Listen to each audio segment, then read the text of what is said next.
দর্শক, সময় টেলিভিশনে আজকে আড্ডায় আপনাদের সবাইকে স্বাগত জানাচ্ছি। আমি তানভীর হাসান। আমার সঙ্গে আজকে দুজন বিশেষ অতিথি উপস্থিত আছেন। আমার হাতের ডান পাশে আছেন ভ্রমণ কন্যা মানসী সাহা এবং হাতের বাম পাশে আছেন মজার স্কুলের প্রতিষ্ঠাতা আরিয়ান আরিফ।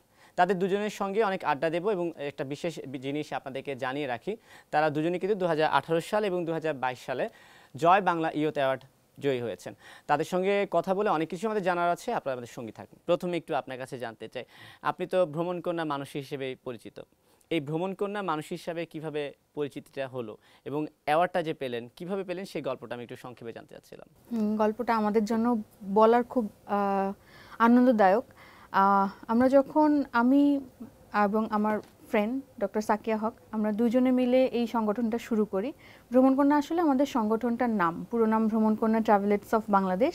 আমরা ঢাকা মেডিকেলে পড়তাম, ফাইনাল ইয়ারে পড়তাম। তখন আমাদের মাথায় একটা আইডিয়া আসলো যে ভ্রমণের মাধ্যমে নারীর ক্ষমতায়ন সম্ভব, এবং সেটা করে দেখানোর জন্যই আসলে আমাদের এই সংগঠনটার পথ চলা শুরু হয়।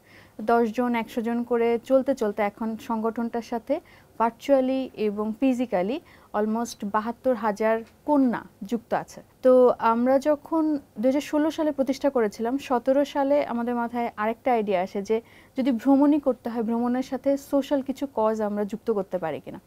তো সেই চিন্তা থেকে আমাদের প্ল্যান হলো যে স্কুটি নিব আমরা দুইটা স্কুটি নিয়ে বাংলাদেশের 64টা জেলায় যাব এবং প্রত্যেকটা জেলাতে একটা করে স্কুলে কথা বলবো ওই স্কুলের মেয়েদের সাথে। আমাদের টপিক ছিল হচ্ছে মেনস্ট্রুয়াল হেলথ, কারণ মাসিক রিলেটেড কথাবার্তা এখনও অনেক জায়গায় ট্যাবু আছে। সেলফ ডিফেন্সের কিছু ওয়ার্কশপ করাতাম, ইফটিজিং এবং কিছু সেক্সুয়াল হ্যারাসমেন্টের জন্য। আর এছাড়া ছিল মুক্তিযুদ্ধ নিয়ে একটা সেশন, বাংলাদেশ নিয়ে একটা সেশন। এই কথাগুলো যখন আমরা তাদের সাথে বলতাম, আমরা খুব ভালো রেসপন্স পেয়েছিলাম। তো 17 সালে যখন আমরা শুরু করি, 17 থেকে 18 এর মাঝখানে আমরা বেশ কয়েকটা জেলা কমপ্লিট করে ঢাকায় আবার ফিরে আসি। তখন আমরা অ্যানাউন্সমেন্ট শুনছিলাম যে জয় বাংলা ইউথ অ্যাওয়ার্ডের জন্য অ্যাপ্লিকেশন কল করতে। তো আমরা তখন একেবারেই ছোট একটা সংগঠন, কেবল 1.5 বছর কি 2 বছর হয়েছে, আমরা অ্যাপ্লাই করব কিছুই জানি না। তো সাধারণত সব জায়গায় করতে গেলে অনেক রকম প্রসিডিউর লাগে, অনেক কিছু দেখাতে হয়। তো আমরা খুব সাহস করে অ্যাপ্লাই করেও ফেললাম এবং খুব মজারভাবে আমরা তখন হচ্ছে সামনে একটা পরীক্ষা, হুট করে পরীক্ষার আগে একটা কল আসলো যে আপনারা শর্ট লিস্টেড হয়েছেন, আপনাদের ইন্টারভিউ নিতে হবে, ইন্টারভিউ নেওয়ার জন্য আপনাদের কোথায় আসবো। তো আমরা তখন ঢাকা মেডিকেল কলেজের গার্লস হোস্টেলের ওয়েটিং রুমে বসে ইন্টারভিউ দিয়েছিলাম। তো আমাদের সব কথা শুনে তারা বলে যে আচ্ছা ঠিক আছে, আপনাদেরকে জানাবো, যখন বুট ক্যাম্প হবে তখন আপনারা জানতে পারবেন যে আপনারা সিলেক্টেড কিনা। তো আমরা তো ভাবছি যে আচ্ছা হয়তো নাও হতে পারে, কারণ কত কত ভালো ভালো কাজ করতেছে কত সংগঠন। তো পরবর্তীতে দেখা যায় যে আসলেও আমরা শর্ট লিস্টেড হই, অ্যাওয়ার্ডের যে জায়গাটা সেখানে যাই এবং জয় ভাইয়ের কাছ থেকে আমরা হচ্ছে সজীব ওয়াজেদ জয় ভাইয়ের কাছ থেকে আমরা 2018 সালে অ্যাচিভার হই। এইটা হলো আমাদের আর কি জয় বাংলা ইউথ অ্যাওয়ার্ডের গল্প। আমি একটু যাচ্ছি আরিয়ান আরিফের কাছে মজার স্কুল প্রসঙ্গে। মজার স্কুল কিভাবে শুরু হলো একটু সংক্ষেপে বলবেন, আর সেই সাথে যে আপনাদের অ্যাওয়ার্ড প্রাপ্তির গল্প। একদম একদম মজার স্কুল নাম শুনে বোঝা যাচ্ছে যেটা খুবই মজার। আমরা মূলত স্পেসিফিকভাবে পথ শিশু বা স্ট্রিট চিলড্রেন নিয়ে কাজ করি। মূলত ঢাকা থেকে শুরু হলো, আমরা এই মুহূর্তে ভোলাতেও কাজ করছি বা সারা বাংলাদেশে আমাদের বিচ্ছিন্নভাবে কাজ আছে, পরিসর ছোট হলেও। 2013 সালে 7 জানুয়ারি আমার জ্বর ছিল আসলে। তো বাসায় বসে শুয়ে স্টার্টার দিচ্ছিলাম যে আমি এরকম একটা বাচ্চাদের স্কুল করতে চাই, সো ফ্রেন্ড লিস্টে কেউ আছে কি না। এবং আমি ওই সময় বিশ্বাস করতাম, 2023 সালে একই সময় বিশ্বাস করি, একা কোনো পরিবর্তন আনা যায় না, সম্মিলিত চেষ্টা লাগে। সো যদি কাউকে পাওয়া যায়, সো ওখান থেকে অনেক ইন্টারেস্ট দেখালে ওখান থেকে মজা স্কুল শুরু। সৈয়দ উদ্যান, যেখানে 13 জন শিশু নিয়ে শুরু হয়েছে। এখন 2013 সালে আমরা 2100 সুবিধাবঞ্চিত শিশুকে বিনামূল্যে পড়াই। আমাদের সারা বাংলাদেশে এই মুহূর্তে ওপেন স্কুল, স্থায়ী স্কুল মিলিয়ে, শেল্টার হোম মিলিয়ে 12টি ব্রাঞ্চ আছে এবং 7,000 বেশি ভলান্টিয়ার আছে সারা বাংলাদেশে। স্টাফ আছে 50-এর বেশি। এই তো মানে ইন শর্ট যদি বলি, এটা হচ্ছে মজার স্কুলের গল্প। অ্যান্ড জয় বাংলা ইউথ অ্যাওয়ার্ডের ব্যাপারটা ছিল এরকম যে একটা অনলাইনে অ্যাপ্লিকেশন করতে হয়, আমরা করেছি, তারা ইনকোয়ারিতে এসেছে। 18তে কেমন ছিল আমি জানি না, আপু বলতে পারবে, বাট আমাদের 22 সালে হিউজ প্রসেসের ভিতর দিয়ে যেতে হয়েছে। সো সব প্রসেস শেষ করে আমরা যখন অ্যাওয়ার্ড পাই, ওইখানে একটা খুবই মজার ঘটনা ঘটছিল। আমরা যে রুমটা শেয়ার করছি ওখানে 3 জন ছিলাম আমরা, একজন জাহাঙ্গীরনগর ইউনিভার্সিটির, একজন জামালপুর থেকে আসছে, আমি ঢাকা থেকে গেছি। সো মজার ব্যাপার হচ্ছে আমরা 3 জনই অ্যাওয়ার্ড পেয়েছিলাম এবং ওইটা এত বেশি এক্সাইটিং ছিল। আর ফার্স্ট টাইম মানে অ্যাওয়ার্ড পাওয়া নিয়ে আমার কখনোই ওইভাবে ব্যক্তিগতভাবে, আমাদের অর্গানাইজেশনালও চিন্তাভাবনাগুলো একটু ডিফারেন্ট, বাট ওইখানে যাওয়ার পর সারা বাংলাদেশের সব তরুণদের দেখে একই প্ল্যাটফর্মে, তখন মনে হচ্ছিল যে না, অ্যাওয়ার্ডটা পেলে আমাদের খুবই ভালো লাগতো এবং ওইটা আমাদের জন্য খুবই একটা এক্সাইটিং মোমেন্ট ছিল জয় ভাইয়ের হাত থেকে পুরস্কার নেওয়া। আপনিও শনিবার জয় থেকে জয় ভাইয়ের হাত থেকে। আচ্ছা, যদিও আমি এখানে একটা জিনিস বলতে চাচ্ছিলাম যে আজ কিন্তু হচ্ছে রেদওয়ান মুজিব সিদ্দিক ববির জন্মদিন। সিআরআই এর কিন্তু একটা অঙ্গ প্রতিষ্ঠানই হচ্ছে ইয়াং বাংলা, সেটা একটা অ্যাওয়ার্ড। তো এই প্রসঙ্গে আমরা জন্মদিন প্রসঙ্গে আসবো, কিন্তু তার আগে আমি একটা জিনিস বলি, এই যে জয় বাংলা ইয়ত অ্যাওয়ার্ড আপনি পেয়েছেন, এই কার্যক্রমটাকে আপনি আসলে কিভাবে দেখছেন? আচ্ছা, এই মুহূর্তে বাংলাদেশের তরুণদের নিয়ে যতগুলো প্ল্যাটফর্ম কাজ করে, এর থেকে সুসংগঠিত গুছানো অর্গানাইজেশন আমার চোখে পড়ে না। কেন সেটা একটু বলি। মানে ইনোভেটিভ বলেন আর কাজের পরিধি বলেন, হয়তো ডিফারেন্ট অর্গানাইজেশন আছে। আর যদি আমি এই ইয়াং বাংলা অ্যাওয়ার্ডের কথা বলি, যে এইটা কনস্ট্যান্টলি হচ্ছে এবং আমরা যারা তরুণরা সারা দেশের, মানে আমি একটা উদাহরণ বললে ভালো হবে, আমরা যারা ঢাকায় থাকি আমরা কিন্তু হিউজ একটা অপরচুনিটি পাই নেটওয়ার্কিং থেকে শুরু করে নানান সাপোর্টে। কিন্তু আমি যখন জামালপুরে যে ছেলেটার সাথে থাকলাম যে কিনা লাইব্রেরি করার জন্য অ্যাওয়ার্ড পেয়েছে, তখন ওকে আমি জানতামই না যে একদম প্রত্যন্ত অঞ্চলে এরকম একটা মানুষ এরকম অসাধারণ চিন্তা করতে পারে এত সীমাবদ্ধতা নিয়ে। এবং ওখানে মজার ব্যাপার হচ্ছে যে আমি রুম শেয়ার করছিলাম, ওরা কেউ জানতো না যে আমি মজার স্কুলকে সবাই চিনে অনলাইনের থ্রুতে। বাট সো এই যে লাস্ট লেভেলের লোকটা যে স্বপ্ন দেখতেছে বাংলাদেশকে নিয়ে, তাকে নিয়ে আবার সেন্ট্রাল বা খুব কাছাকাছি মেধাবী কিছু মানুষ ভাবতেছে তাদেরকে একত্রিত করা, মানে এই জায়গাগুলো মিলে মনে হয়েছে যে এটা একটা অসাধারণ উদ্যোগ। মানে যেটা আসলে আমাদের মতো তরুণদেরকে এক জায়গায় আনা, দেশের জন্য ভাবনাগুলোকে এক জায়গায় করা এবং দেশের জন্য কাজ করতে উদ্বুদ্ধ করাটাকে ভীষণভাবে অনুপ্রাণিত করে। ঠিক আছে, ধন্যবাদ। আপনার সাথে আরও কথা বলবো, একটু মানসী সাহার কাছে যাচ্ছিলাম। এই যে জয় বাংলা ইয়ত অ্যাওয়ার্ড পেয়েছেন, পাওয়ার পর অবশ্যই সংগঠনের কাজে কিছুটা চেঞ্জ এসেছে। পূর্বের এবং বর্তমান বা চেঞ্জিংটা কি হয়েছে আপনার কাছে, কি মনে হয়? যে কোনো কাজ করার জন্য যেমন ভিতরের সংগঠনের ম্যান পাওয়ার দরকার, তেমনি বাইরের থেকে কিছু পৃষ্ঠপোষকতাও দরকার। পৃষ্ঠপোষকতা বলতে সবসময় যে এমন যে আপনাকে সাহায্য সহযোগিতা করেই যাবে এমনটা নয়, আপনাকে পথ দেখানো এক ধরনের গাইড করা, তাই না? তো এই গাইডিংটা আমরা সবসময় পেয়ে আসছি। এবং ইয়াং বাংলার একটা মোটো আছে যে কানেক্টিং দ্য ডটস। এখানে ডটসগুলো হচ্ছে সংগঠনগুলো। ভাইয়া যেমন বলছিলেন যে ঢাকা যেমন একটা সেন্টার, এখানকার সংগঠনগুলো বা সংগঠকরা অনেক সময় অনেক ধরনের পৃষ্ঠপোষকতা পায়, ঠিক তেমনি প্রত্যন্ত অঞ্চলে তারা সমানভাবে পেতে পারে না। তো এই ডটগুলো যে কানেক্ট করে, ইয়াং বাংলা আসলেও এটা কানেক্ট করে। এবং জয় বাংলা ইউথ অ্যাওয়ার্ডে যারা আছে এই পর্যন্ত একদম প্রথম থেকে রিসেন্ট যারা আসছেন, সবার সাথে সবার একটা যোগাযোগ সবসময় রক্ষা করে। আর এছাড়াও ধরেন আমরা নতুন কোনো একটা প্রজেক্ট নিতে যাচ্ছি বা কোনো একটা আইডিয়া আমাদের মাথায় আসছে যে এটা আমরা বাংলাদেশের জন্য এটা করতে চাই, তো সেই কাজটা করতে গেলে কি কি বাধা আসতে পারে, সেই বাধা পার হতে গেলে কোন ধরনের কাজ করলে সেটা আমি পার হতে পারবো, এই ধরনের অ্যাসিস্ট্যান্স। তারপর হচ্ছে টেকনোলজি রিলেটেড কোনো অ্যাসিস্ট্যান্স যদি আমি অন্য কোনো অ্যাওয়ার্ডের কাছ থেকে পাই, সেই লিঙ্ক আপ করিয়ে দেওয়া, এই সব কাজগুলো বা এই ইনকিউবেশনটা আমরা সিআরআই কাছ থেকে বা ইয়াং বাংলার কাছ থেকে সবসময় পেয়ে আসছেন। আচ্ছা, আমরা একটু অ্যাওয়ার্ড প্রসঙ্গ থেকে চলে আসি একটু কনসার্ট প্রসঙ্গে। জয় বাংলা কনসার্টে কি আপনার যাওয়া হয়েছে নাকি? অবশ্যই, এটা মিস করি না। এটা মিস করেন না। আচ্ছা, এই যে জয় বাংলা কনসার্ট প্রসঙ্গে যেটা আসলাম, যে জয় বাংলা কনসার্টটা তরুণদের কি বার্তা দিচ্ছে বলে আপনার কাছে মনে হচ্ছে? কনসার্টের নামে যে দুটো শব্দ আছে জয় বাংলা, আমরা যখন কনসার্টে যাই, কনসার্টের থিমটা কি? সবাই একসাথে এক জায়গায় হওয়া। তো সব এনার্জি যখন এক জায়গায় কেন্দ্রীভূত হয়, সেই জায়গাটার সম্পর্কে বিস্তারিত বর্ণনা দেওয়া লাগে না। এটা আসলে দেখতে মনে হয় যে আচ্ছা শুধু একটা কনসার্ট, কিন্তু আসলে শুধু একটা কনসার্ট না, এটার ইম্প্যাক্ট অনেক দূর চলে যায়। বাংলাদেশকে ভালোবাসা, বাঙালি সংস্কৃতিকে ভালোবাসা, এই পুরো জিনিসটাই জয় বাংলা কনসার্টের মাধ্যমে তুলে আসে। কনসার্ট প্রসঙ্গে আপনার কাছে আসছি, আরিফ ভাই, যেটা হচ্ছে যে জয় বাংলা অ্যাওয়ার্ড কিংবা জয় বাংলা যে কনসার্টটা তরুণদের জন্য এগুলো কেন বেশি প্রয়োজন বলে আপনি মনে করেন? আমরা যারা তরুণরা কাজ করি তাদের প্রচণ্ড রকম, কিন্তু আপনি যদি একটু খেয়াল করে দেখেন যে অনেক যারা সিনিয়র আছে, বাংলাদেশ সবসময় বলে যে তরুণরা আগামীর বাংলাদেশ, তরুণদের হাতে আগামীর বাংলাদেশ।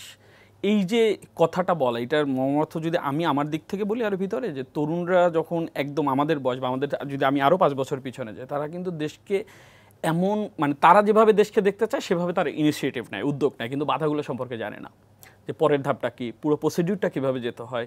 সো এই সিআরআই অ্যাওয়ার্ড বা সিআরআই যে অ্যাওয়ার্ডের আয়োজনটা করে, এইখানে আমাদের যেটা করে যে গাইডলাইন দেওয়া একটা, বিভিন্ন ধরনের ওয়ার্কশপ, এবং এই যে সারা দেশের তরুণরা যেটা আপু বলছিলেন যে সমস্ত অ্যাচিভারদের একটা নেটওয়ার্কে নিয়ে এসে তাদের নলেজ শেয়ার করা, আইডিয়া শেয়ার করা, এগুলোকে শুধু শেয়ারিং পর্যায়ে রাখে না, নার্সিং করে, গাইড করে, এবং পরবর্তীতে এটা থেকে কীভাবে রেজাল্ট নিয়ে আসা যাবে, সেটা আবার দেশের জন্য কাজে লাগানো যাবে, সম্ভাব্য কোথায় কোথায় আমাদের মনোযোগ রাখা উচিত।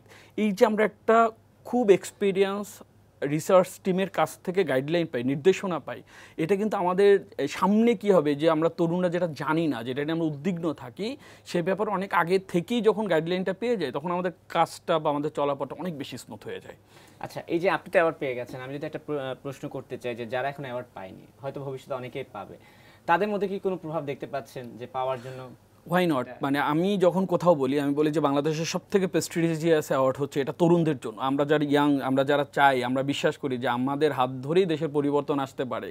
সো আমাদের এক্সপ্রেশনটাই কিন্তু আমাদের পরবর্তী যে আমাদের পরে যারা আসতেছে, আমাদের ছোট ভাইরা বা আমাদের মতো সিমিলার অর্গানাইজেশনগুলো, তারা কিন্তু ফলো করে যে ওকে, ওনারা যেহেতু এই জিনিসটাকে এত প্রেস্টিজিয়াস বলছে, বা এটার যে সাপোর্টটা ওনারা পাচ্ছে, যে নেটওয়ার্কের সাথে ওনারা যুক্ত হচ্ছে, এটা আমরা কেন পাবো না? তাহলে আমরা একটু কীভাবে কাজ করতে পারি? আমরা যেমন অনেককে এখন শেয়ার করি যে হ্যাঁ, এইভাবে গাইডলাইন করলে, এভাবে আগালে এটা তোমরাও পাইতে পারো।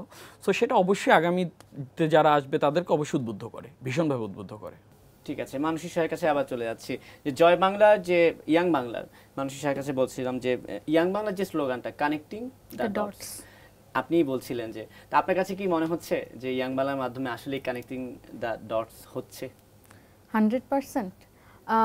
ভাইয়া যে জামালপুরের ছেলেটার কথা বললেন, সে খুব সম্ভবত আসাদ, যে লাইব্রেরি নিয়ে কাজ করে।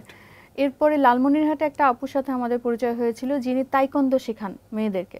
তো এই যে স্টোরিগুলো তো উঠে আসতেই পারে, কিন্তু স্টোরিটা যে সাস্টেইনেবল হবে, সেটাতে তাদের সেই সংগঠনগুলোকে যে এম্পাওয়ার্ড করে তোলার ব্যাপারটা, এমন না যে আমাদের উপর কোনো কিছু চাপায় দেওয়া হয় যে তোমরা এটা করো, এভাবে করো, না, বরং আমাদেরকে ইকুইপমেন্ট, আইডিয়া, সাপোর্ট দিয়ে এম্পাওয়ার করে যে আচ্ছা ঠিক আছে, তোমরা নিজেদের সংগঠনকে শক্তিশালী করো, আরও সামনের দিকে আগায় যাও।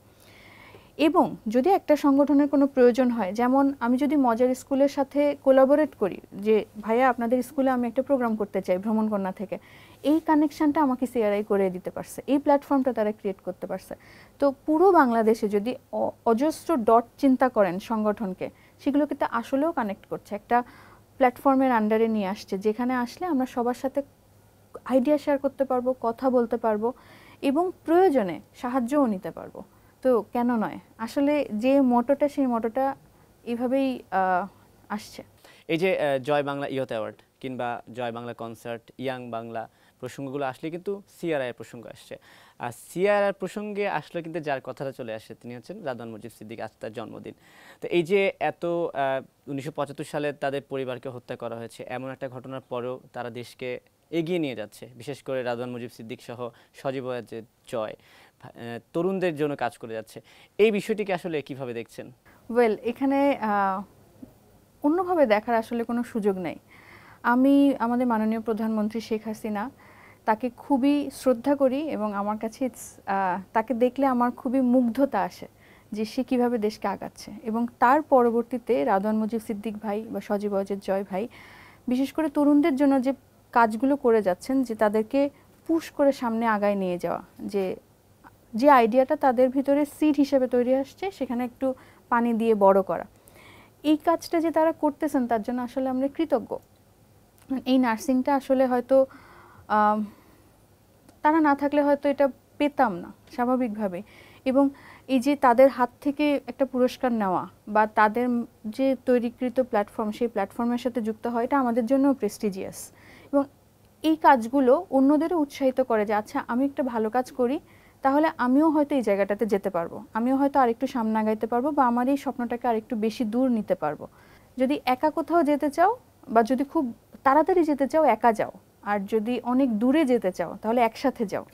তো এই একসাথে করার কাজটা তো তারা করছে। তো জন্মদিন একটা খুব স্পেশাল দিন একটা মানুষের জন্য। তো এই জয় বাংলা ইউথ অ্যাওয়ার্ডিদের পক্ষ থেকে বা যে তরুণ সমাজ আছে, তাদের পক্ষ থেকে আসলে রাদওয়ান মুজিব সিদ্দিক ভাইকে অনেক শুভ জন্মদিনে এবং তার জন্য শুভকামনা। এবং একই প্রসঙ্গে আরিয়ান ভাইয়ের কাছে আসছিলাম, এই যে 1975 সালের শোকাহত ঘটনার পরে, 15 আগস্টের ঘটনা, হ্যাঁ 15 আগস্টের ঘটনার পরে সজীব ওয়াজেদ জয় কিংবা শেখ হাসিনা মাননীয় প্রধানমন্ত্রী, শেখ রেহানা কিংবা রাদওয়ান মুজিব সিদ্দিক, ওনাদের হাত ধরেই কিন্তু আমাদের দেশটা এখন এগিয়ে যাচ্ছে।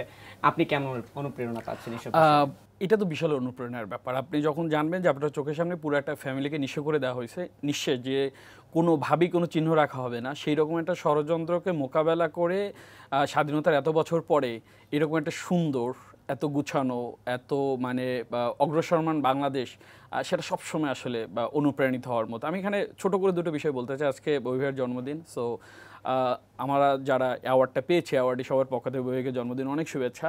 এবং তাকে স্পেশালি শুভেচ্ছা জানাতে একটা কারণে, এই যে ববি ভাইয়ের ব্রেন চাইল্ড, এই উদ্যোগ সিআরআই, এবং সেখান থেকে যে তরুণদের কানেক্ট করা, এই যে রাষ্ট্রের সর্বোচ্চ পর্যায়ে থেকে যারা দেশ পরবর্তী 1 দশকে বা পরবর্তী 2 দশকে কোথায় যাবে সেটার সাথে জড়িত, এরকম একজন যদি একদম ফিল্ড লেভেল একজন তরুণ কীভাবে বাংলাদেশকে দেখতে চায়, তাদেরকে প্রায়োরিটি দিয়ে ইয়ার আফটার ইয়ার সেটাকে গ্রো করে, এটার থেকে তো বেশি আনন্দের আর কিছু হতে পারে না। কথা হচ্ছে আমরা যারা তরুণ, আমরা সবসময় দেখে এসেছি আমাদের নিয়ে সবাই আশান্বিত হয়, গল্প বলে, বলার শেষ চলে যায়, কিন্তু কন্টিনিউয়াসলি একটা মানুষ সেটাকে গ্রো করার জন্য একটা টিম এস্টাবলিশড করে সেটা গ্রো করতেছে, আমাদের গাইডলাইন দিচ্ছে, এটা আমাদের জন্য বিশাল আশার আলো। এবং আমরা বরং এই অনুষ্ঠানের মধ্যে বলতে চাই যে এটা যাতে আরও বড় পরিসরে আরও বেশি তরুণদের ভিতরে ছড়া দেওয়ার উদ্যোগ উনি নেন। আচ্ছা, আমরা আড্ডার শেষের দিকে চলে এসেছি। একটু আমি জাস্ট জানতে চাই, যদিও আপনি সজীববাদের জয় থেকে অ্যাওয়ার্ডটি নিয়েছিলেন, কিন্তু রাদওয়ান মুজিব সিদ্দিকের সঙ্গে কি আপনার দেখা হয়েছিল? আমার কখনো দেখা হয়নি, কিন্তু আমি যখনই কোনো একটা অ্যাওয়ার্ড নিতে যাবো, পুরস্কার নিতে যাবো, এটার সাথে সংশ্লিষ্ট কারা আছে, কে কীভাবে কাজ করছে, সে ব্যাপারে স্বাভাবিকভাবে আমি জানতে চাইবো যে পুরো প্রসিডিউরটা আসলে কেমন, এবং এটা আসলে কেন আমার গ্রহণ করা উচিত, এটার জন্য অ্যাপ্লাই করবো কেন, বা কারা এটার পিছনে। আমি যখন দেখবো যে এটার পিছনে এমন কিছু মানুষ যারা একটা অদম্য এবং শক্তিশালী বাংলাদেশ নিশ্চিত করতে চায়, একই সাথে আমার মতো আরিয়ান আরিফরা যারা কিনা এই 11 বছর ধরে সব থেকে নিপীড়িত জনগোষ্ঠী অর্থাৎ পথশিশুদের জন্য কাজ করে, তারা একই লক্ষ্যে কাজ করছে, এবং উভয়েরই পক্ষ হচ্ছে সুন্দর একটা বাংলাদেশ এবং সব থেকে অবহেলিত মানুষকে কীভাবে আগায় নেওয়া যায়, সেখানে সবার সম্পর্কে জানাটা খুব স্বাভাবিক। এবং দেখা হয়নি, হোপফুলি কোনো না কোনো প্রোগ্রামে ভবিষ্যতে দেখা হবে। আচ্ছা, সবশেষে আপনার কাছ থেকে এটা জেনে আমি চলে যাচ্ছি মানসী সাহের কাছে, যেহেতু তার আজ জন্মদিন, যেহেতু আপনার স্বপ্নের কথা তাকে কিছু বলতে চান, চাইলে কিন্তু আপনি এখনই বলে দিতে পারেন। শিওর, আমি অলরেডি যেটা আলাদা করে নতুন কিছু বলতে চাই, আমি বলতে চাই যে ইয়াং বাংলার এই যে অনুষ্ঠানটা সিআরআই আয়োজন করে, এটা যাতে প্রতি বছর আরও বড় পরিসরে আরও বেশি তরুণকে যুক্ত করে তারপরে করা হয়, তাহলে আসলে যত বেশি তরুণ আমাদের এই ডটে যুক্ত হবে, আমরা তত সুন্দর একটা বাংলাদেশ নিশ্চিত করতে পারবো, সেখানে যাতে সে পূর্বের মতোই ভবিষ্যতে ফোকাসটা সম্পূর্ণ রাখেন। আরিয়ান আরিফ, ধন্যবাদ। এবার আমি চলে যাচ্ছি একদম সবশেষ মানসী সাহের কাছে। আপনারা যদি যে আপনারা কি দেখা হয়েছিল তার সঙ্গে? আমার সাথে সরাসরি কথা হয়নি কখনো, আমি দেখেছি প্রোগ্রামে দেখেছি, কিন্তু কথা হয়নি কখনো। কিন্তু এই সবশেষ জানতে চাই যে জন্মদিনে তার জন্য উদ্দেশ্যে যদি আপনার কিছু বলার থাকে, তাতে কোনো প্রত্যাশা বা প্রাপ্তির কথা যদি বলার থাকে, আপনি চাইলে বলতে পারেন। আমার এবং আমার সংগঠন ভ্রমণকন্যা এবং সব তরুণদের পক্ষ থেকে তাকে ধন্যবাদ এবং শুভ জন্মদিন জানাচ্ছি। একই সাথে আমি চাই যে তিনি তার যে ব্রেন চাইল্ডটা আছেন, এই ব্রেন চাইল্ডকে বা এই সংগঠনকে বা এই প্ল্যাটফর্মকে আরও অনেক দূর আগায় নিয়ে যান। ওমেন এম্পাওয়ারমেন্ট নিয়ে যাতে আরও কাজ হয়, মেয়েদের এখনও যে বাধাগুলো ফেস করতে হচ্ছে প্রতিদিন, প্রতিনিয়ত, প্রতি কাজে, সেগুলো যাতে একসময় খুব নিকট ভবিষ্যতে আর না থাকে। এবং সবশেষে ভ্রমণকন্যার সাথে, ভ্রমণকন্যার কোনো একটা প্রোগ্রামে যাতে রাদওয়ান মুজিব সিদ্দিক ববি ভাই আমাদের সাথে আসেন, এটাই। ঠিক আছে, মানসী সাহা এবং আরিয়ান আরিফ, আপনাদের দুজনকে অসংখ্য ধন্যবাদ। আজকে অনেক ভালো একটি আড্ডা দিলাম, সময় কাটালাম। দর্শক, আপনারা যারা আমাদের সঙ্গে ছিলেন এতক্ষণ, আপনাদের সবাইকে অসংখ্য ধন্যবাদ। যে যেখানে থাকবেন ভালো থাকবেন এবং সময় টেলিভিশনের সঙ্গে থাকবেন।